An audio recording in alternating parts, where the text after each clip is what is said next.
Welcome to the ugly truth. I am PMSing so bad right now. Oh, I think I don't even know if it's PMS. It's like premenopausal kind of PMS. It's all the same. It's all the same. My nips are super tender. Oh, I've been having sex dreams. Are huge. Yeah. You're having sex dreams? I did. Interesting. That's not uncommon for me though. Whenever I've been premenstrual, I haven't. Yeah, I'm not like doing it. No, I get it. But they're sexual in nature. Arousal, yeah, like I kiss somebody that I work with, and I'm like, oh. I woke up and I'm like, oh God, that was weird. I don't even like Janice. It was just strange because you know how our dreams are. They're so real, It's very vivid. So it's almost like you feel. That's dirty. interesting. Yeah. Yeah, and I have been crying all day for the last 2 days, so I don't know what's going on. So if I cry on this episode, get over it. I don't know what's going on with me. And I cried. I almost cried. I didn't cry, but I think the people I was telling about my car accident, it was like, so after I got through my meeting, and then they were like, so what happened? You know, you're like, well, I started talking about it, and I was like, you know what? I need to go home because I really need to cry. And I'm like, and I know that sounds stupid. It's not stupid. Yeah, my one friend's like, she's like, no, it's so valid, Stephanie. Your feelings are valid here. That's what she was saying. She's like, yes. I'm like, it's just been a long week, and I was already like emotionally spent. You know what I will say about older millennials and Gen X? What I love about it, it's a sisterhood that's kind of cool because these older millennials, for whatever reason, because they have boomer parents too. Yeah. And I normally don't do the generational thing, but they are healthier than we are overall. That's so they're like, hun, you can cry. You can feel your emotions. That's fine. You deserve respect. You can have your day. You can rot. No one's going to care.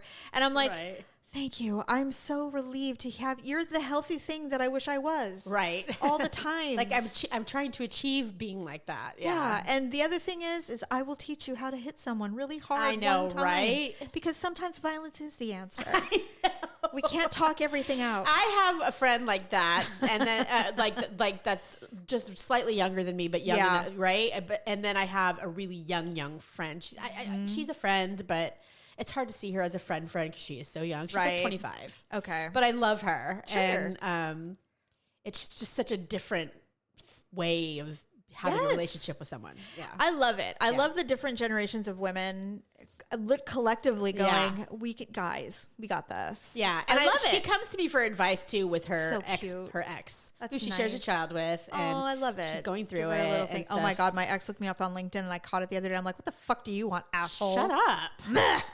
Made me furious. Oh my God. Made me want to file a restraining order. Hate him. Tell you, our exes will always look us up. We don't look them up. Never. But they look us up. I just happened to see, look who looked at your profile. I know, and I'm right? like, okay. And I look and I'm like, that's the reason why I got LinkedIn Premium, was because I was like, what do you mean people are looking at what? Who? Who's stalking me? Yes. No one's stalking. But anyway. Producer Deb and I, we went to Chicago. I followed him to Chicago because he had some work things. Right. And he's like, hey, let's add a couple days and let's make it a thing. We're like, okay, cool, let's do it. I've never been to Chicago outside of the airport. You've been, but I haven't. And so I spent a whole weekend there a long time ago. My daughter was conceived in Chicago that I can see why. It's a very wonderful city. It is. It was frigid outside. That's why. But exactly. It was humid as hell. Yeah. So it's June. hell. Yeah. So you went in a completely different time of year. Yes, we did. So we get there. It's, just normal Midwestern weather, kind of cloudy, kind of, it is a little humid. It's not so humid that it's uncomfortable, but yeah. No, it wasn't bad. It's amazing how many historical iconic things are in Chicago. Yeah. Like I was a little overwhelmed, frankly. The closer to the East Coast you get, the older things get. Which I love. Right. But it's also it's such an iconic city. I knew you would love it there. There were so many things that I've always wanted to see. You could go there again, huh? Yes, for sure. So we get to the hotel. It's fancy, which I was not expecting. Was it like a name brand hotel or was it some weird? It was a very nice hotel. Was it the Four Seasons? That was the Ritz. Oh, well, we've both stayed at the Ritz before. Not that one. But, no. But it's freaking nice. Was it like the nicest one you've stayed at so far? No. Half Moon Bay is by far the most superior. Isn't it? Yes. So I've never been in a nicer hotel in my life than the Half Moon Bay. Yeah. We're so lucky that they're here. Yes. That it's so close. Yes. It's like an hour. It's so amazing. It's amazing. So the lobby is not on the ground floor. The lobby is on the 12th floor. Oh, wow. Which I had no idea. That's a trip. Well, the parking is on the first floor, and then floor 2 through probably 5 is a mall. Oh, okay. It's like a shopping area. Interesting. Bath and Body Works. Oh, God, that's dangerous. Sephora, high-end brand names are there, all the things, which I didn't know. So we get to the lobby, and you open up, the air smells sweeter. It's brighter. You're like, you hear... Oh my God. You know, it's pure. Somebody is like, welcome, Mr. and Mrs. Minor. So Isn't indulgent. it weird how they know your name? Immediately. And you're like, how do they know your name? So we walk out and it's like, I've arrived. And I knew, you know, I'm always a little uncomfortable in situations like this because we did not grow up like this. Just act yourself. So we walk in and I was walking going, wow, you know, but I just act don't like. Do that. Cool. Yeah, it's like, fine. don't do that.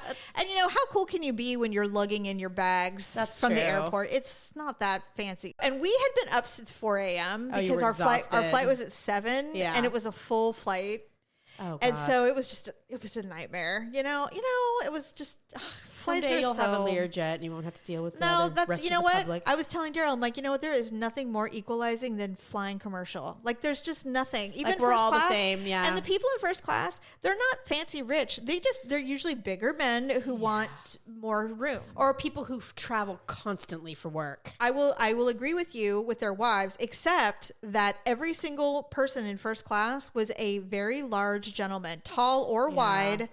Because they're paying what's for the the price seat. of your comfort. Yeah, that's right. They're paying for the seat, and they're like, I'm not getting squished or ruining someone else's morning. By the way, so they it's pay either for one the of comfort. two things. You either travel all the time and you have so many miles or so many points that it doesn't really matter, right? Or you don't travel hardly at all, and you're like, look, I travel maybe once every 5 years. I'm going to sit first class, so I'm not dying in the back when I'm 6'5" and 250 pounds. So this is something new. Daryl told me that I am difficult. No. When it comes to travel. You're kidding. No. I can't believe it. I was a little surprised. Are you joking? No. You were surprised? Yes. Oh, okay. Because we're sitting there and I'm like, I'm not. I'm your sister and I know. And I go, well, so apparently he goes, we go through this every single time we travel. And I go, what? He goes, he can checklist it. He goes, you always ask me what time we have to get up. Can I check your bag? Why don't you check your bag so we don't have to deal with the overhead? Is there any way we can get into first class? Like, are we going to get Uber Black? Like, it's this thing over and over again. You ask constantly, will there be coffee? You know? And I'm like, well, these are the reassurances you need, apparently. I'm like, but I don't know why those are difficult. It's not. Why is that difficult? Because if he's by himself, he doesn't give a fuck about any of that. That's what he said. Yeah. And it was really my fault because I said, is it hard traveling with me? Because he always gets this weird, because he gets this weird face. He gets this weird face. You know what? This man, the amount of suppression that he must have to endure. Like, can you imagine shoving every emotion? You can't even show it facially. You can't even have an attitude or a tone. Like, nothing. So, not a hither of annoyance. So we sit down in our emergency room. I don't know how he does it. And I'm on the quote unquote window side. There's no window in the emergency. Right. Well, no, there is actually. There is, but it's kind of like a half window. Like there has to be a window because it's the emergency thing. And so he turns to me and we're sitting down. I go, God, these seats are so narrow. He goes, they're not. I'm like, they're not very comfortable. And he's just like, what? He goes, we have so much leg room. I'm like, well, I guess we have to sacrifice comfort in our arms for our legs to have room.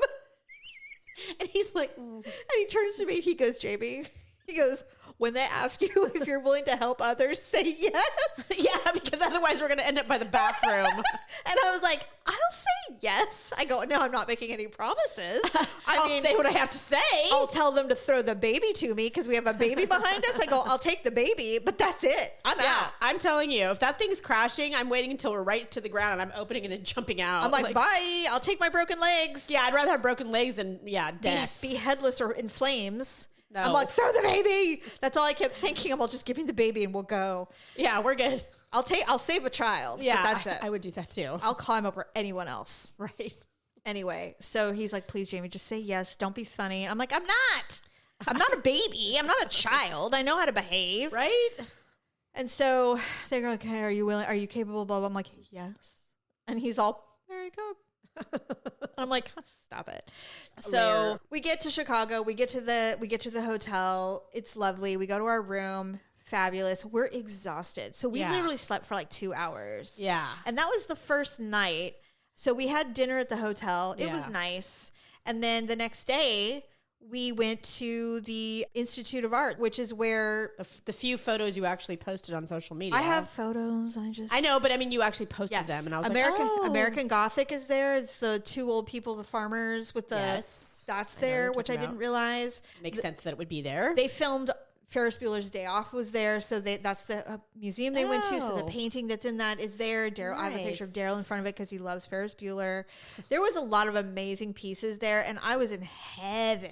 Oh, I bet you were. Oh my God. I loved it so much. Those green lions in the front. Yes. Oh my God. Iconic. So I almost started crying. How much time did you guys spend there? A couple of 2 or 3 hours. Wow. It was beautiful. I definitely could go back and see more because we obviously didn't see everything. Right. It's hard. I just loved it so much. And so we did that. And then we decided to walk back to our hotel. Now, normally I wouldn't, but it's literally like a mile and a half away. It's not that far. That sounds forever to me. In a car, but when you're walking. I was about to say like a mile and a half. In humidity, it's far. And we had to cross the river to get even. And so I'm like, yeah, let's walk. What was I thinking? I don't know. So we're walking and I'm like, oh, this is so beautiful. And then he goes, hey, the Bean is open. It had been closed. So we walked over, we saw the Bean, which I've never seen. It was amazing. It was cool. Everybody's like, oh, it's open again. Because apparently it had been closed for some time. Why? I don't know, but it was really neat to see in person. I thought maybe they were renovating. I think they were renovating some stuff. So we walk over the water and it was just stunning. It is beautiful. So we're almost there. And I'm like, I haven't had to say this in a very long time, but my thighs are starting to chafe because I was dumb and wore a dress, like a little small dress. And I'm like, I need to get out of this dress because we had to go to a Cubs game. Go to the Cubs game with his work colleague and their wife. They have a baby who's, cute child. You want to eat him. You want to eat her. Aww. She's adorable and so hilarious. Glad. And there's always some new discovery whenever we're around someone who has a baby, whether it's Daryl's grandchildren or somebody else. And they discovered in our presence that she loves pickles. So she ate like 8 pickles. Oh, how she's cute. like 8 months old. She's so cute. 9, but she's so cute. So we had a ball. Amazing seats. It was iconic. Yeah. Wrigley Field. Never been. It was amazing. I didn't go to Wrigley Field. We got a little gear, little merch, It was so cool. Here's the thing that I have noticed about the Midwest though. Everyone is so effing nice. They're very just real. I know. They're just who they are. They really are. Everyone. There's not one Chicago's person. literally the only city in that entire state. Yeah. Like everything else is farmland. Yes. If you leave Chicago, you're like, wow. You're immediately in a cornfield. Fine. Everybody's so great. Yeah. So great. I'm just like, first of all, you really feel at home because half our family's from there. Yeah. And I was telling people, That's true. I have relatives buried here somewhere. Like we have so many people here. Yes. Like all of our ancestors are here. Yeah. And so the only reason that we're not there is because our grandmother went, you know what, we're out of here. And she drove across the country and planted down in California. Yeah. It's the only reason we're not even there. So when I'm meeting these people, I'm like, I feel like I'm talking to family. Yeah. It's really remarkable. Well, because they're similar. Yeah, right. All our family and mom's side was Chicago-like. And you're raised like around that. So, it feels very comfortable, which is what I really liked about it. Yeah. I loved it there. I did too. I'm not talking about Chicago itself. I'm saying Illinois in general was a nice state. It's really nice. I never hated going there. Yeah. I'll be honest with you. I don't want to live there. I wouldn't live there. And it's not because of the people. It's the weather. Yeah. The weather is next level stuff. Yeah, it is. It really is. It feels very comfortable. And it's, in fact, they were giving me crap. They're like, what is it about Cincinnati that's so great?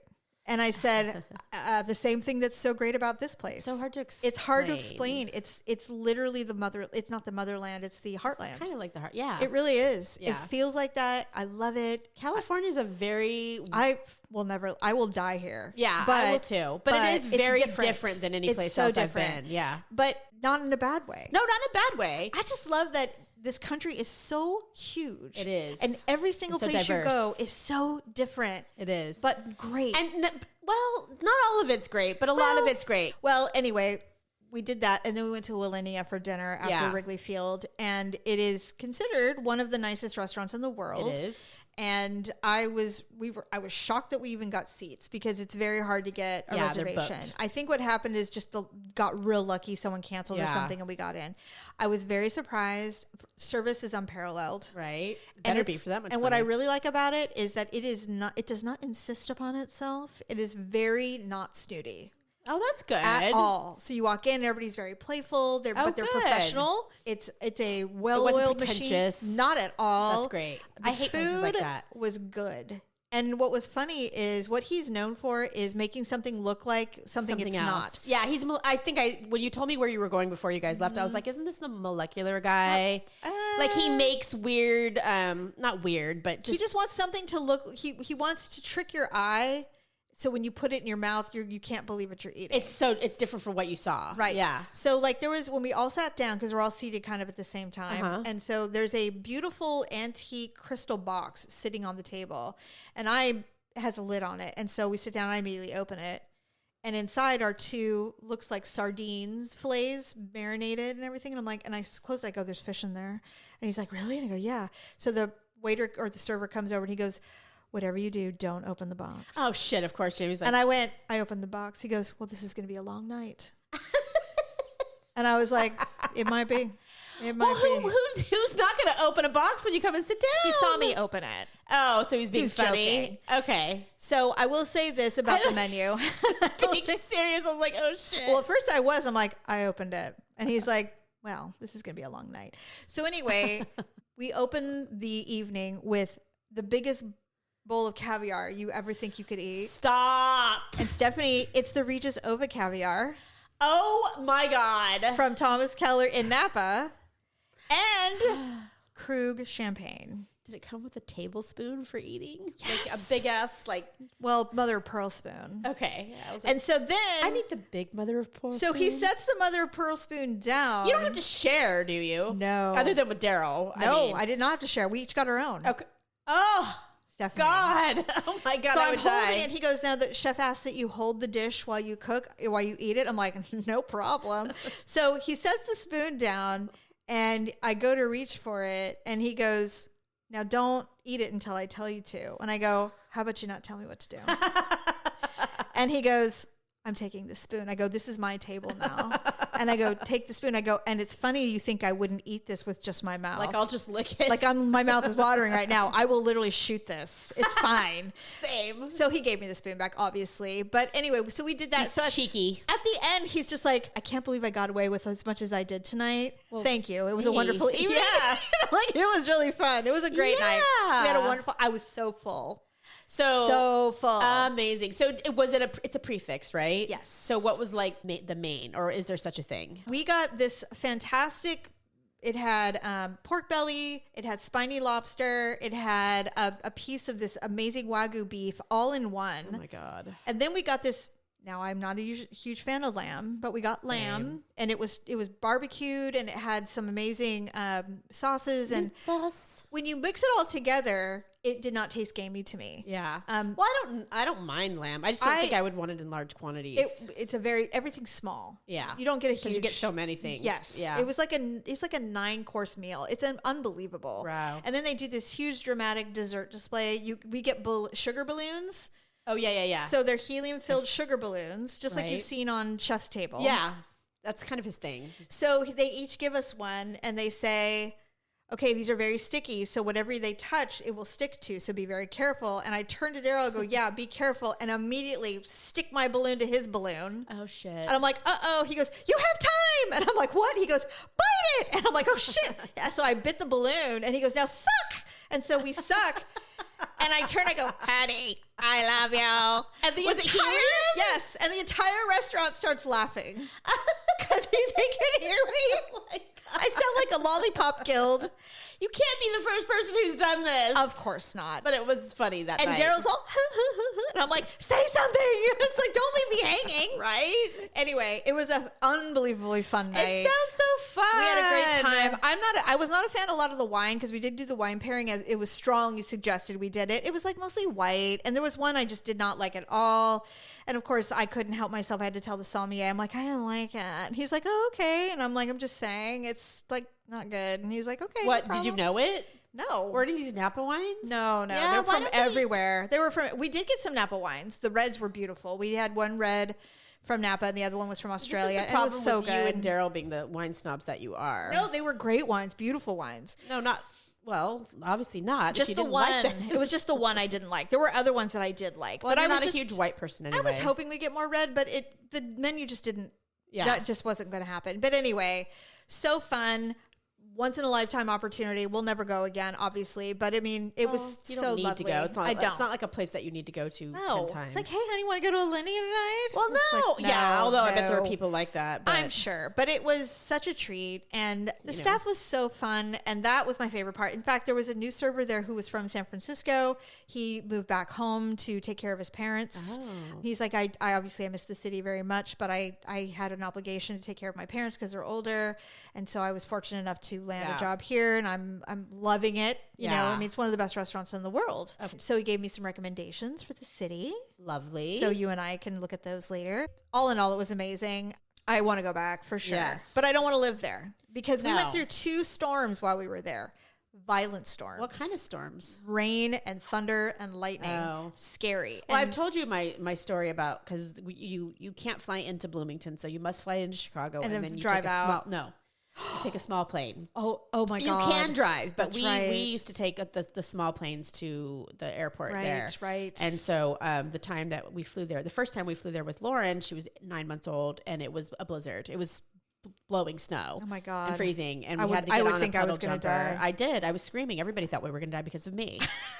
And it was a non-service flight. And so the girl comes up, the flight attendant comes up to me and she's like, look, this is a non-tourist flight, but you're scaring everyone. Because I was Stephanie? like, yeah, I was. Oh, no. She's like, I have nothing. She's like, but I found this. And she had 2 little bottles of Baileys. She's like, would you like them? I'm like, yes. She was so like, drink them quickly. Poor thing. I was terrified. So did you think you were Patsy Cline or something? It was like nothing I'd ever experienced before, because it was turbulence the entire time. I would be out of my mind. And we were doing all of this, you know. What was Joel doing? Was he just like, calm as a fucking, he's one of those guys that's like, the chances of us dying on this are like none. Like, we're not going to die. Stop. You know? Yeah. He's very much like his mother in that way. They're just very calm people. They don't panic ever. So she ended up, his mother was a nurse, and she ended up sending me home with Valium. Thank God. She's like, you can't do that again on the way home. Thank you. No, it's like everybody was grateful. I had the whole town knew about you. We are all talking about you. Next time we'll talk about more travel, because on our way home, oh my God, Stephanie, this woman, there was a woman. All I will say is this. She wasn't in our row, and there was a lot more to why, but she immediately removed her shoes and started putting her feet on the seat back of her person in front of her. What the hell? And she was like 70. And Stephanie, when I tell you that every possible bodily function that a person can do in a seat. Oh my God, no! Including pick nose, blow, cough, sneeze, all the things.